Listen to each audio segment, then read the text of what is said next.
A to Z news live, खबर की तह तक।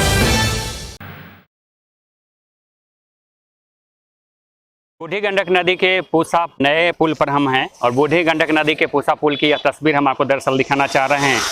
कि देखिए कि किस तरीके से पुल जो है सो अब ठेला वाले दुकानों के स्पॉट के रूप में ज़्यादा डेवलप होता जा रहा है। हम कैमरा के माध्यम से आपको स्क्रीन पर दिखा पा रहे हैं कि दोनों तरफ की तस्वीर देखिए कि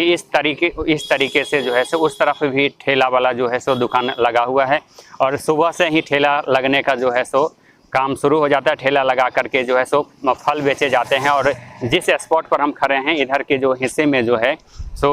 गुपचुप चाउमीन आदि के जो है सो स्टॉल लगाए रहते हैं। ये अलग बात है कि राहगीरों को पूसा पुल पर चलने में परेशानी होती रहती है, लेकिन प्रशासनिक अधिकारी को इस बात का इल्म नहीं है। जो जिम्मेदार जनप्रतिनिधि हैं और जो संबंधित अधिकारी हैं उनको इस बात की कभी फुर्सत नहीं होती, इस बात के प्रति गंभीरता नहीं होती कि इन स्पॉटों को देख सकें और जो है जो पुल पर जो जगह जगह ठेला या अन्य तरीके से वैकल्पिक जो दुकान लगा दिए जाते हैं, वैकल्पिक दुकान सजा दिए जाते हैं। इस दौरान जो है सो राहगीरों को और जो गाड़ी चालक हैं उनको कोई परेशानी होती होगी, इस बात का जो है सो कोई फिक्र नहीं होता है। आपको बता दें कि पूसा ये जो नए पुल पर हम खड़े हैं और दूसरी तरफ आप देख पा रहे हैं कि पुराना पुल है। पुराना पुल जो है सो लगभग बंद हो चुका है, या फिर इक्का दुक्का लोग आते जाते हैं या कभी साइकिल सवार या बाइक सवार लोग जो है सो आते हैं, लेकिन बड़ी गाड़ियां जो है सो पूसा पुल के नए हिस्से से ही होकर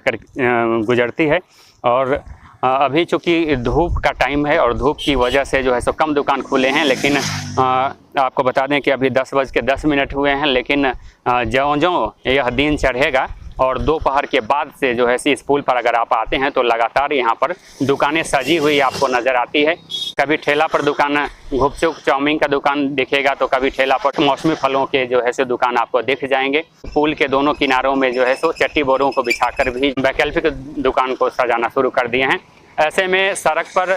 पुल पर आने जाने वाले लोगों को परेशानी होती है, वाहन चलाने में भी परेशानी होती है और कई बार लोग जो है दुर्घटना के शिकार होते जो है सो बचते हैं। ऐसे में जब दुर्घटना होती है तो संबंधित जो गाड़ी चालक हैं उनको ही जिम्मेवार माना जाता है और जो जख्मी होते हैं उनके द्वारा या उनके यहाँ के जो स्थानीय लोग होते हैं उनके द्वारा उन पर कई बार जो है सो दबाव बनाने की कोशिश की जाती है। लिहाजा ये पुल जो है भले ही यातायात सुगम करने के लिए बनाई जाती है, लेकिन कहीं न कहीं ऐसे में यातायात व्यवस्था बाधित होती है।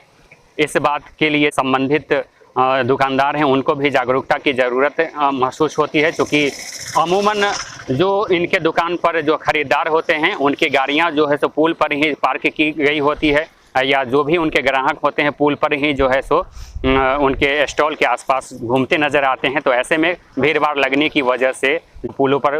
यातायात व्यवस्था में बाधा होती है, सड़क पर आने जाने वाले गाड़ियों को परेशानी होती है। इस बात का भी उन्हें मानवीय तौर से ख्याल रखने की ज़रूरत है और मानवीय तौर पर और व्यवहारिक तौर पर जो प्रशासनिक अधिकारी हैं उनको भी इस पुल से आते जाते रहने के दौरान इस बात पर ध्यान देने की ज़रूरत है और ऐसे लोगों को रोकने टोकने की ज़रूरत है ताकि व्यवस्था सुगम तरीके से चल सके और किसी एक दूसरे को व्यवधान डाले बिना सड़क यातायात की जो व्यवस्था है सो बहाल रह सके। Deepak Kumar Tiwari, A to Z news live, Samastipur, Bihar.